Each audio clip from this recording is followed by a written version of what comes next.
Bem, meus queridos amigos e irmãos, muito boa noite.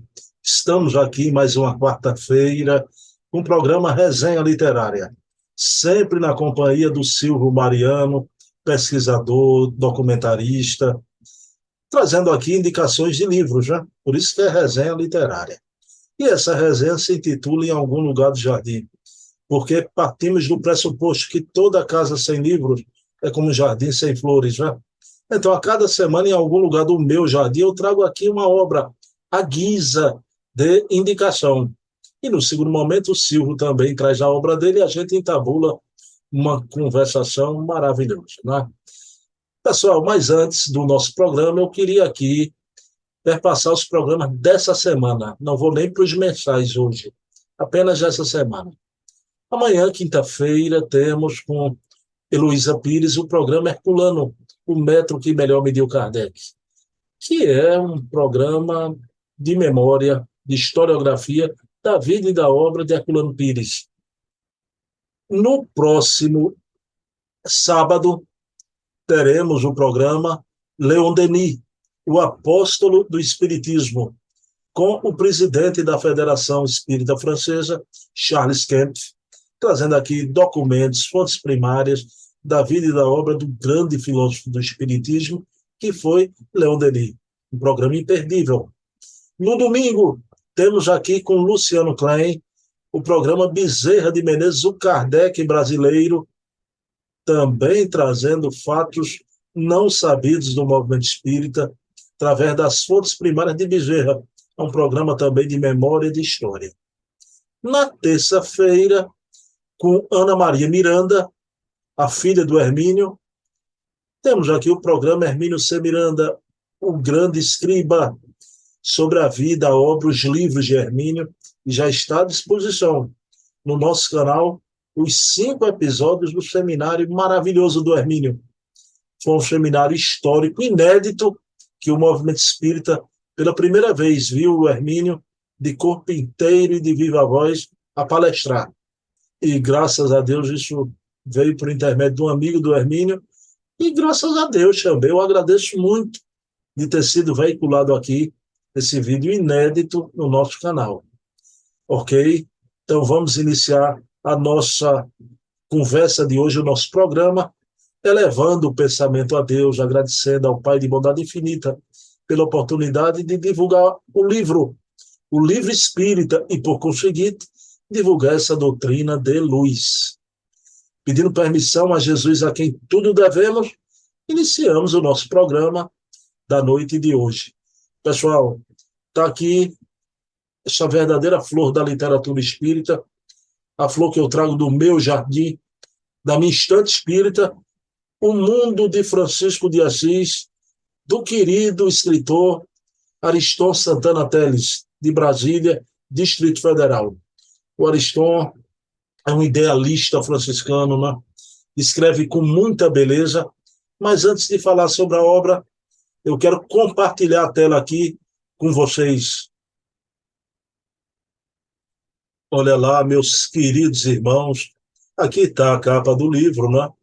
Então, O Mundo de Francisco de Assis, de Ariston Santana Teles, né? Então, uma obra maravilhosa, né? É um flash biográfico espiritual, exatamente assim como Ariston define. Um flash biográfico espiritual. Pessoal, mas de que trata a obra, não é? Bem, aqui traz passagens maravilhosas do querido Francisco de Assis, a sua conversão, quando ele entrega a seu pai, naquele dia de luz, não apenas as suas roupas, mas o seu nome, o nome Bernardone, passa a se chamar Francisco de Assis. Os seus encontros com Clarinha, no convento de São Martinho dos Anjos, é uma passagem sublime, emocionante. A história do Lobinho de Gúbio, o casamento de Francisco com a senhora pobreza, renunciando ao amor de Clara, e a formação daquele colégio franciscano, os fradezinhos, né? Maceu, Bernardo, tantos queridos jovens que se juntaram a Francisco para conquistar o mundo com a mensagem do Evangelho. O Evangelho ia ser vivido na Terra de forma integral por segunda vez, porque, indubitavelmente, Francisco de Assis foi o maior símile de Nosso Senhor Jesus Cristo em todos os tempos. Então, obra linda, com poesias também, uma obra enternecedora, e eu, como sou de uma casa franciscana, casa da campanha do quilo, lá das vovozinhas, como no meu blog o patrono é Francisco de Assis, isso me enternece muito o coração. Tá?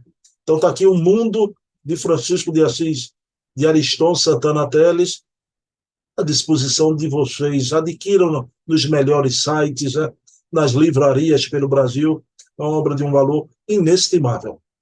Pessoal, mais Silvio Mariano está aqui juntinho de mim. Vou abrir aqui a porta para o Silvio trazer a sua indicação semanal. Pronto, meus queridos amigos e irmãos, já estamos aqui com Silvio Mariano. Silvio, meu amigo, boa noite. O que é que você traz do programa de hoje, Silvio? Boa noite, Bruno e os amigos. O que eu trago na noite de hoje é um trabalho de dois psiquiatras aqui de Pernambuco, Leonardo Machado e Liliane Machado. Ele faz um estudo sobre Divaldo, mediunidade ou distúrbio mental. O livro é esse. Ok, deixa eu mostrar aqui, Silvio. Pois não. Pronto, pessoal, olha aí a capa do livro. Olha que capa linda. Divaldo Franco, Mediunidade ou Distúrbio Mental. Leonardo Machado e Liliane Machado são pernambucanos, né? Prata da casa aqui em Recife. Silvio, o Leonardo e a Liliane. O Leonardo tem outras obras, já tem aquela obra Sócrates, que ele escreveu bem jovenzinho, né? É um trabalhador É, conceituado aqui em Pernambuco.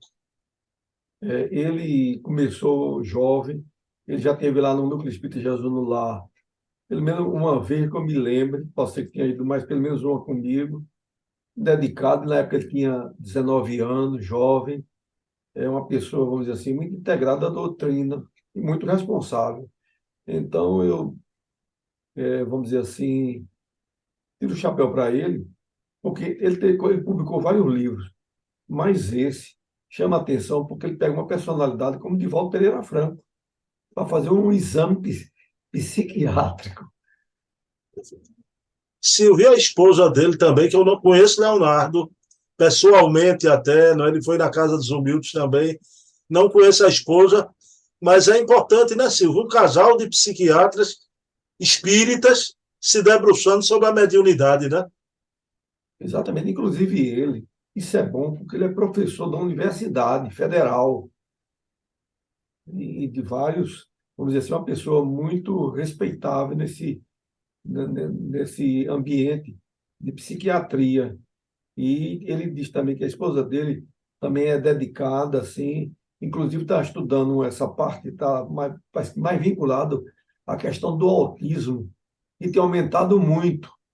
Então, de qualquer maneira, os dois é uma referência por serem espíritas e exatamente consolidando, porque normalmente a tendência natural é só ver, de uma maneira assim, assim pessoas ligadas a esse ramo, ou a parte médica, ou mesmo científica, querendo destruir a mediunidade, achando que a mediunidade é tudo invenção do cérebro, e não tem nada de espírito. Então, vem uma pessoa dessa, então, um respeito, e ao mesmo tempo vem mostrar pelos seus conhecimentos que a mediunidade existe, aí tem que prestigiar. Silvio, vamos lá para a obra em si, não é? Silvio Mariano, que importância essa obra de Valdo Franco, Mediunidade ou Distúrbio Mental, que importância ela tem nos estudos da mediunidade? Olha, é extremamente importante. Primeiro, que essa obra foi editada pela FEB, Federação Espírita Brasileira. Para a federação publicar um livro, o livro precisa ficar muito bem dentro de um padrão que eles analisam, mandam para outros médicos, psiquiatras, e, ao mesmo tempo, tem o prefácio, né? Como eu falei a você, por um grande psiquiatra respeitado nos Estados Unidos e no mundo, que é Alexander Moreira Almeida. Então, a gente vê que são, vamos dizer assim, espíritos que vieram preparados nessa concepção de fazer com que haja, porque pensando bem, a nossa doutrina tem 150 anos. Os estudos ligados à mediunidade foram estudados por grandes sábios, William Crookes, Aksakoff, além do mais, nas próprias profecias do Antigo e alguma coisa do Novo, sempre houve referência à mediunidade.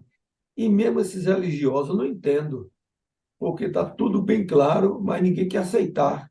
Quando chega na parte espírita, diz que é coisa do demônio, que o demônio tem uma força muito grande e pode desvirtuar, né?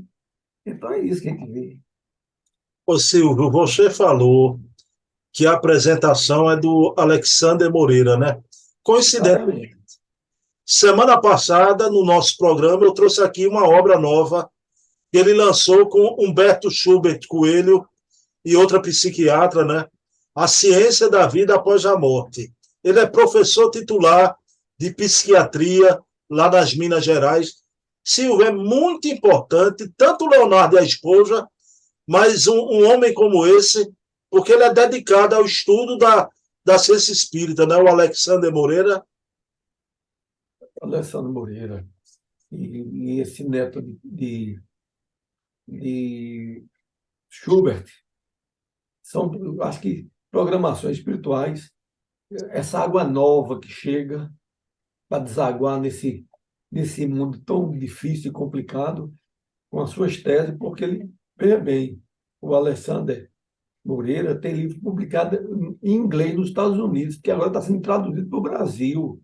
Quer dizer, que é um respeito muito grande. E por conta desse respeito, a necessidade maior que tem, que a gente vê, é exatamente abrindo horizontes. Eu vi uma coisa interessante, só um adendo. Eu vi até ontem.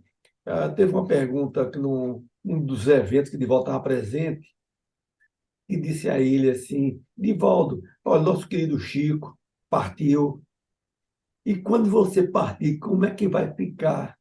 Aí ele disse: olha, vem gente melhor do que eu, porque se você está preocupado, imagine os céus e essa espiritualidade. Então, a tendência natural é de vir gente nova para ligar com novos conhecimentos. E agora é melhor ainda, porque naquele tempo, logicamente, o livro vai continuar, mas as tecnologias de hoje estão avançando mais, de uma propagação instantânea.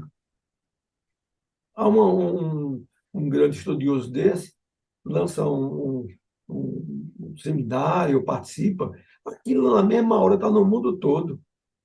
E principalmente o nome dele, que é muito importante. Então, a gente já viu, sabe, que teve grandes.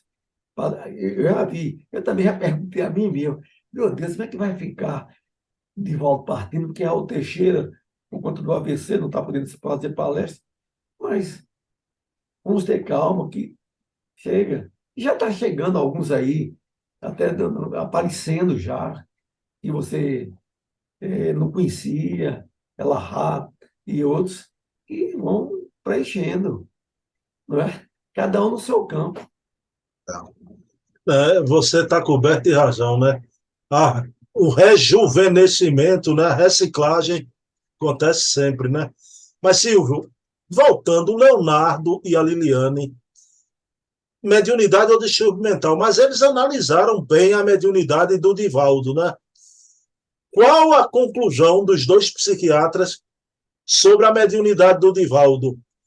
Mediunidade ou distúrbio mental? Eu adivinho a conclusão, mas eu lhe pergunto, embora que ele descreve que o Divaldo toma algum tipo de remédio pela sua idade e por usar tanto as faculdades mentais, meu querido Silvio. No livro ele diz que Divaldo tem uma pequena, assim, sintomas de depressão, que toma uma medicaçãozinha leve e que é justificado pela própria idade. Porque você vê o seguinte, nos seminários que Divaldo faz hoje, o cara diz, mas rapaz, é impressionante como ele é ágil nas respostas. E como é que o pessoal, existe aqueles Divaldistas que pensa que Divaldo não sofre a consequência do tempo dele, ele sofre. Então, diz que a própria idade em si faz com que haja isso, porque a pessoa, um homem que empreendeu uma construção de um trabalho magnânimo, que é uma mansão do caminho, uma cidade, que diz que nunca entrou uma máquina. Ali foi na picareta, juntamente com o Nilson Pereira, né, que seu grande amigo, que fez aquela obra. Então, ele, de um lado, está feliz. Quantos ele educou? Mais de 160 mil pessoas dentro da Mansão do Caminho, ainda hoje, do seu trabalho. Mas acontece é que também a pessoa, por ser humana, ele gostaria de ter mais atividade, de estar fazendo. Como aquilo ele não pode fazer por conta do organismo, aquilo repercute no seu. E dá um, deixa, um pequeno distúrbio. Agora, de volta, a pessoa normal, como outro qualquer. Eu falando com nossa amiga Lúcia Loureiro, que eu já sabia, ela disse que de volta, na época que ela conseguiu participar da Moção do Caminho, de volta fazer um vatapá de primeira. E é verdade, porque quando ele esteve lá com o Chico, ele foi fazer um vatapá para Chico, e de noite que ele é Chico, receber as entidades. Aí a Amanda disse, não faça mais isso não. Porque aí nós sabemos que o vatapá é uma comida pesada. Então, não é comparado assim com a. E que a gente sabe, todos dois, tanto Chico e Divaldo, que é bom de cozinhar, de fazer as coisas. Então, uma pessoa normal, como outros qualquer. Antigamente, que fazia até uma certa censura. Hoje tem uns gourmet, homem, tudo trabalhando aí, inclusive dando até outros nomes, não é? E o cara chama os amigos, faz um prepara um prato, né? Ô Silvio, uma pergunta agora para Silvio Mariano, dirigente de Casa Espírita, né? Silvio, claro que chega na Casa Espírita, muita gente com mediunidade, é orientada, vai trabalhar na Casa Espírita, mas Silvio, a verdade verdadeira, você já encontrou muita gente achando que tinha mediunidade e que você detectava que o problema era distúrbio mental, Silvio Mariano? Olha, eu dirigi algumas reuniões, mas tinha um lá, que apareceu em Jesus lá, e dizia que recebia um russo. E aí eu fui dizer a ele que eu não podia entender, porque eu não sabia a língua, não entendia o russo, não ia fazer diferença nenhuma. E que o problema mais era mental, era uma questão dele, ou animismo, ou qualquer coisa. Ocorre que na época ele se aborreceu comigo e saiu lá de Jesus lá para fazer reclamação minha na federação, pensando que a federação tem ingerência, não tem nada a ver. Cada caso resolve. Mas te vê, é, por exemplo, eu já tive minha fantasia de querer ser médium. Por exemplo, eu sou muito curioso. Queria ser vidente. Eu achava que eu vou ver as coisas. Aí, com o passar do tempo, o próprio Travassos, pai de Etos Queiroz, disse: meu filho, o vidente não só vê coisa bonita, não. Pois Você é. vê outros campos, etc. Aí eu disse: então já não dá para mim. Está vendo a fantasia como é? Olha, a mediunidade é um trabalho, digamos assim, sacrificial. É, Divaldo diz que numa reencarnação, se você usar muito bem a mediunidade, a reencarnação vale por duas. Mas se você trabalhar como camarada Chico, Divaldo, noites, dorme pouco e tal, Chico Xavier, e hoje é como no seminário muito bem elaborado, que você botou agora um grupo de todo de Hermínio C. Miranda, é que ele disse: olha, muitas coisas aí que o camarada Bota disse que foi obra mediúnica, sem pé, sem cabeça, sem objetivo, antidoutrinário, é isso. Aí quando você vai dizer isso, aí diz assim, quer colocar censura, mas não é censura. Porque tem coisa. Eu, numa época, sempre fui um grande admirador de Emmanuel. Mas logo no início, quando eu cheguei aqui, aí disse que tinha aparecido um outro médium, e eu, noviço, sem conhecer direito, uma obra, um romance de Emmanuel. Aí eu mandei pedir esse livro. Quando eu começo a ler na abertura, o médico dizendo que estava muito preocupado com o português, com cuidado de pronto. Então já é lixo. Esse aqui não é o Emmanuel. É Emmanuel que treinou Chico para fazer dentro do vernáculo, tudo bem organizado. e de uma hora a pessoa vem dizer, em termos de fantasia, não pode, né? Então, são essas coisas, rapaz, muita, muita, muita. Bom, meus queridos irmãos, então adquiram um livro, né? É um livro maravilhoso do Leonardo Machado, da Liliane. Se o Leonardo vê esse vídeo, é possível que o pessoal aqui em Pernambuco, né, passa por aí. Um abraço, muito tempo que eu não vejo Leonardo Machado, né? E que bom saber que ele continua com a mão na charrua, né, trabalhando. E ele fez até uma palestra lá com o Divaldo, foi aplaudido, né? Junto Não com... foi, olha, francamente, eu vi a palestra dele e ele tem uma facilidade para memorizar, porque o Castro Alves, os poemas dele, tem alguns aí, Brasil e outros. Rapaz, ele declamou um poema que eu fiquei encantado, mas muito bem declamado. Divaldo olhando para ele assim, notando que Divaldo estava gostando. E o auditório completamente lotado, ali dá um torno de 1.000 pessoas, aplaudiu uma palestra digna, porque também, sabe o que é? Isso é o céu se programando, porque a Mansão do Caminho precisa continuar com as divulgações. E na hora que Divaldo partir, tem que ter um Leonardo para ser chamado e outros, Marcel Mariano e outros, que vão ali para dar o recado, que a casa tem que continuar, o trabalho tem que continuar, não pode perecer, né? Bom, E é ele, Pernambuco, terra de cabra macho. Ô, Lúcia Loureiro, tá vendo aí? Pernambucano sai daqui de Pernambuco, vai para a Bahia, ser aplaudido, Lúcia Loureiro, né? Ser aplaudido, né? O baiano tem que bater palma pro pernambucano, viu? Todo dia, viu, Lúcia Loureiro? Um beijo, Lúcia. Silvio, tu faz a prece final de hoje. nós vamos elevar nosso pensamento a Deus para que nos abençoe e nos ilumine. Ilumine, principalmente nesses momentos de grande dificuldade. Nós estamos observando a questão da climática, a questão, vamos dizer assim, de uma mudança que vai afetar muito a humanidade e que a humanidade precisa de muito apoio da espiritualidade para sair dessas dificuldades. Que Jesus ilumine a todos, principalmente essa guerra da Ucrânia que precisa acabar. É uma tragédia em pleno século XXI. Irmãos, todos nós somos filhos de Deus, um matando o outro, e nos justifica mais. Que Jesus nos proteja hoje e sempre, que assim seja. Bem, meus queridos amigos e irmãos, próxima quarta estaremos aqui, eu e Silvio Mariano, trazendo mais obras, mais livros e conversando, essa conversa agradável. Quero dedicar esse programa à minha mãe. Sábado agora faz um ano, mamãe, da tua partida. Não te esqueço, te amo muito e vou honrar tudo que a senhora me ensinou na vida. Vou me esforçar para isso. Né? Silvio Mariano, um abraço. Até semana que vem, amigo. Paz Até e semana bem. que vem.